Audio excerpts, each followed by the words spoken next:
सभी साथियों को मेरा नमस्कार, स्वागत है आप सबका। आज 10 जुलाई के जनसत्ता विश्लेषण में। तो आइए शुरू करते हैं आज का जनसत्ता विश्लेषण बिना किसी देरी के। प्रथम पृष्ठ पे खबर आती है प्रधानमंत्री नरेंद्र मोदी जी की नामीबिया दौरे को लेकर। वो कई देशों के दौरे पे निकले हुए हैं और भारत की डिप्लोमेसी को और मजबूत करने के प्रयास में अग्रसर हैं। आगे बढ़ते हैं आज के संपादकीय की तरफ। संपादकीय इस क्रम में है चुनावी दांव, फिर नापाक मंसूबे और पर्यावरण में ई कचरे का गहराता संकट, जिसमें हम सिर्फ परीक्षा उपयोगी संपादकीय की तरफ ही जाएंगे।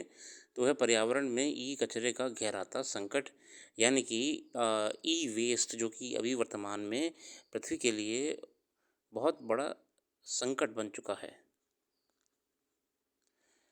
तो अनीता सहरावत जी कहती हैं चुनौतियों और संभावनाओं की 21वीं सदी को प्लास्टिक और ई कचरे की समस्या पिछली सदी से विरासत में मिली है। पिछली सदी में भले ही ये बड़ी समस्या नहीं थी, लेकिन इस सदी में इसे संकट लगातार गहराता जा रहा है। प्लास्टिक के सामान और इलेक्ट्रॉनिक उपकरणों ने भले ही हमारे जीवन को सहूलियत भरा और आरामदायक बनाया है, लेकिन इसके नतीजे भी उतने ही भयावह नज़र आने लगे हैं। आज जिस रफ्तार में प्लास्टिक और ई कचरे का ढेर बढ़ रहा है, उससे साफ है कि ये अब पर्यावरण और मनुष्य दोनों के लिए गंभीर चुनौती बन गया है। हालांकि विश्व के विकसित देशों के मुकाबले भारत में प्लास्टिक की खपत काफ़ी कम है और लेकिन आने वाले कुछ दशकों में इसमें तकरीबन 6 गुना तेजी आने का अनुमान है। माना जा रहा है कि वर्ष 2060 आते आते हमारा प्लास्टिक खपत लगभग 16 करोड़ मीट्रिक टन का आंकड़ा छू लेगी। मतलब जो प्लास्टिक कंजम्पशन है वो इस समय बढ़ते हुए ग्राफ की तरफ जा रही है और वैसे भी भारत लीड करता है ई वेस्ट में। तकरीबन 5 करोड़ टन प्लास्टिक कचरा हर साल कूड़े के रूप में पर्यावरण में छोड़ दिया जाता है। पिछले साल भारत ने 90 लाख टन से अधिक प्लास्टिक कचरा निकाला था। सरकारी आंकड़ों के मुताबिक वर्ष 2021 में अलग अलग राज्यों का प्लास्टिक कचरा 40 लाख मीट्रिक टन था। पिछले वर्षों के मुकाबले इसमें 19% का इजाफा हुआ। यह तो सिर्फ दर्ज आंकड़ा है, हो सकता है वास्तव में ये कचरा चौगुना हो। वर्ष 24 में प्लास्टिक कचरा निकालने और फेंकने की रफ्तार में 21% की तेजी आई है। इसकी एक बड़ी वजह कचरे की निपटान व्यवस्था, पुनर्चक्रण और पुनः इस्तेमाल में बुनियादी ढांचे की कमी है। देखिए, अभी भी जो हमारा एक रीसाइकल इंफ्रास्ट्रक्चर है रीयूज़ करने का, उसमें इम्प्रूवमेंट होने की बहुत ज़रूरत है। मशीनरीज और प्लांट्स होने की बहुत ज़रूरत है।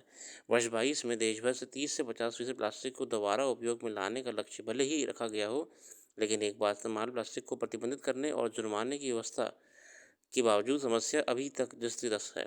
राज्य सरकारें भी इन खतरों को गंभीरता से लेती नजर नहीं आ रही हैं, लेकिन अब समस्या केवल प्लास्टिक के कचरा तक सीमित नहीं है, बल्कि इसका नया साथी आ चुका है, वह ई कचरा। यानी वह सारा उपकरण जो किसी न किसी रूप से बिजली संचालित होते हैं। यानी कि देखिए, पुराने mobile phone, computers, electronic motherboard, CPUs और वॉशिंग मशीन्स, एसी यूनिट्स, सब ई वेस्ट में आते हैं। भारत की बात करें तो यह वर्ष 12 में 8 लाख टन ई कचरा निकालता था। ये सालाना 10% की तेज़ी से बढ़ रहा है। दुनिया भर में सालाना 5 करोड़ टन ई कचरा निकाला जाता है। भारत के कुल ई कचरे का 70% हिस्सा केवल 10 राज्यों से ही आ जाता है। केवल 65 शहर देश के कुल कचरे में 60% से ज़्यादा की हिस्सेदारी करते हैं। मुंबई इस सूची में आगे है और अन्य में दिल्ली, बेंगलुरु, कोलकाता, चेन्नई, अहमदाबाद, हैदराबाद, पुणे इत्यादि। इसके अलावा भारत हर साल दूसरे देशों का ई कचरा भी खरीदता है। देश में औपचारिक तौर पर ई कचरे का आयात प्रतिबंधित है। इसके बावजूद हमारे यहाँ सालाना 50,000 टन ई कचरा हर साल आयात होता है। मौजूदा आंकड़ों के मुताबिक संयुक्त अरब अमीरात से सबसे ज़्यादा कचरा भारत में आयात होता है। वर्ष 22 में ये कई गुना मीट्रिक टन था। इसके अलावा यमन से हर साल 29,500 मीट्रिक टन कबाड़ा का आयात होता है। सरकारी आंकड़ों से पता चलता है कि वर्ष 1920 में ये भारी मात्रा में हमने लिए थे। और सरकारी आंकड़ों के मुताबिक वर्ष 2021 में भारत का इलेक्ट्रॉनिक उत्पादन महज 5,54 लाख करोड़ रुपए का था, जो कि बढ़कर लगभग 10 लाख मान लीजिए पहुंच चुका है। चीन, अमेरिका के बाद भारत विश्व की तीसरी ई कचरा उत्पादक देश है और हर साल लाखों की संख्या में मोबाइल फ़ोन फेंके जाते हैं। भारत सालाना 30,20,000 मीट्रिक टन ई कचरा निकालता है, संयुक्त राष्ट्र की एक रिपोर्ट के मुताबिक वर्ष 20 तक चीन में पुराने कंप्यूटरों से निकलने वाले ई कचरे में 400% और भारत में 500% का इजाफा हुआ है। आज स्मार्टफोन आम से लेकर खास की ज़िंदगी का अभिन्न अंग बन चुका है। नया मॉडल लेने की चाहत में लोग पुराना फ़ोन तेज़ी से बदल रहे हैं। ये ज़रूरी नहीं है, ज़रूरत नहीं बल्कि शौक का मसला है। बिल्कुल, अब देखिए आज की तारीख में आए दिन कोई ना कोई नया मॉडल रिलीज़ हो जाता है मोबाइल फ़ोन का, टैबलेट्स का, तो लोग बहुत जल्दी स्विच कर रहे हैं। जो पहले फ़ोन 5-6 साल चलाते थे, आज वो बामुश्किल साल भर चल जाए, बहुत बड़ी बात है। स्मार्टफ़ोन, स्मार्ट टीवी, डिजिटल कैमरे व एलईडी बनाने में इनका इस्तेमाल होता है, लेकिन ई-कचरे का बढ़ता ढेर और इलेक्ट्रॉनिक उत्पादों का सही ढंग से निस्तारण और दोबारा इस्तेमाल ना हो पाना पर्यावरण के लिए खतरे की घंटी है। हमारे रोज़मर्रा के जीवन का हिस्सा बन चुका है। इन्हीं उत्पादों में केवल प्लास्टिक, लोहा, जस्ता, सोना, चांदी वगैरह के अलावा लिथियम, सीसा, पारा, आर्सेनिक, कैडमियम, कोबाल्ट और लेड आदि इससे जहरीले तत्व भी शामिल होते हैं।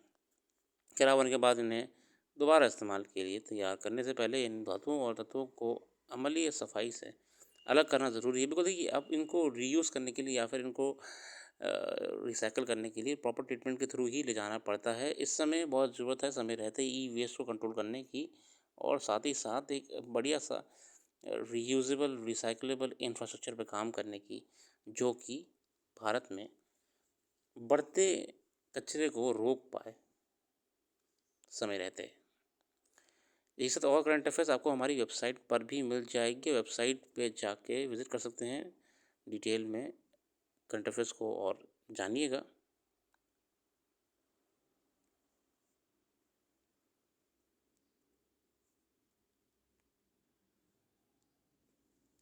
तो फिलहाल आज के लिए रखते हैं। धन्यवाद।